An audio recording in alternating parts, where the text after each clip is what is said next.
Europe was investigating on Tuesday what Germany, Denmark and Sweden said were attacks which had caused major leaks into the Baltic Sea from two Russian gas pipelines at the center of an energy standoff. But it remained far from clear who might be behind the leaks that were first reported on Monday or any foul play, if proven, on the Nord Stream pipelines that Russia and European partners spent billions of dollars building. German Economy Minister Robert Habeck told business leaders the leaks were due to targeted attacks on the infrastructure, and Berlin now knew for sure they were not caused by natural occurrences or events or material fatigue. Sweden's and Denmark's prime ministers said the leaks were clearly caused by deliberate actions, with information suggesting likely sabotage, while Poland's premier blamed sabotage, without citing evidence. Russia, which slashed gas deliveries to Europe after the West imposed sanctions over Moscow's invasion of Ukraine, also said sabotage was a possibility and that the leaks undermined the continent's energy security. A senior Ukrainian official called the incident a Russian attack to destabilize Europe, without giving proof. "We see clearly that it's an act of sabotage, related to the next step of escalation of the situation in Ukraine," Polish Prime Minister Mateusz Morawiecki said at the opening of a new pipeline between Norway and Poland. Sweden's Prime Minister Magdalena Andersson told a news conference that two blasts had been detected in relation to the leaks, and though this did not represent an attack on Sweden, her government was in close contact with partners such as NATO and neighbors such as Denmark and Germany concerning the developments.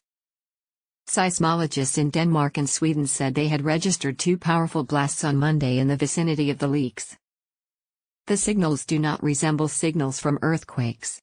They do resemble the signals typically recorded from blasts, the Geological Survey of Denmark and Greenland, GOES said. And seismologists at Sweden's Uppsala University, which cooperates with GOES, said the second, bigger explosion corresponded to more than 100 kg, of dynamite, adding the blasts were in the water, not under the seabed.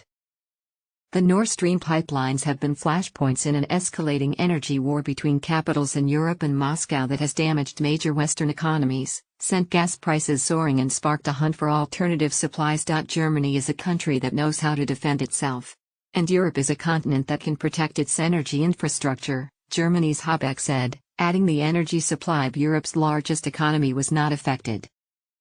Denmark's armed forces said the largest gas leak had caused a surface disturbance of well over 1 kilometer, 0.6 mile, in diameter. The leaks were very large and it could take perhaps a week for gas to stop draining out of the Nord Stream 2 pipeline, the head of Denmark's energy agency Christopher Batzelius said. Ships could lose buoyancy if they entered the area.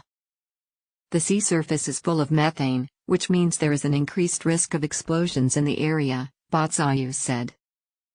The Swedish Maritime Administration, SMA said two leaks on Nord Stream 1, one in the Swedish economic zone and another in the Danish zone, were northeast of Denmark's Bornholm. "We are keeping extra watch to make sure no ship comes too close to the site," an SMA spokesperson said. Kremlin spokesperson Dmitry Peskov called it very concerning news. "Indeed, we are talking about some damage of an unclear nature to the pipeline in Denmark's economic zone." He said it affected the continent's energy security. Neither pipeline was pumping gas to Europe at the time the leaks were found, but the incidents will scupper any remaining expectations that Europe could receive fuel via Nord Stream 1 before winter. Operator Nord Stream said the damage was unprecedented. Gazprom, the Kremlin-controlled company with a monopoly on Russian gas exports by pipeline, declined comment. "There are some indications that it is deliberate damage," said a European security source, adding it was still too early to draw conclusions. "You have to ask, who would profit?" Norway, meanwhile, said it will strengthen security at its oil and gas installations in the wake of leaks and reports of drone activities in the North Sea, Energy Minister Tarja Asland said in a statement. Authorities in Denmark asked that the level of preparedness in its power and gas sector be raised, a step that would require heightened safety for power installations and facilities. Russia reduced gas supplies to Europe via Nord Stream 1 before suspending flows altogether in August, blaming Western sanctions for causing technical difficulties. European politicians say that was a pretext to stop supplying gas. The new Nord Stream 2 pipeline had yet to enter commercial operations. The plan to use it to supply gas was scrapped by Germany days before Russia sent troops into Ukraine, in what Moscow calls a special military operation, in February. The multiple undersea leaks mean neither pipeline will likely deliver any gas to the EU over the coming winter, irrespective of political developments in the Ukraine war, Eurasia Group wrote in a note. European gas prices rose on the news, with the benchmark October Dutch price climbing almost 10% on Tuesday. Prices are still below this year's peaks but remain more than 200% higher than in early September 2021.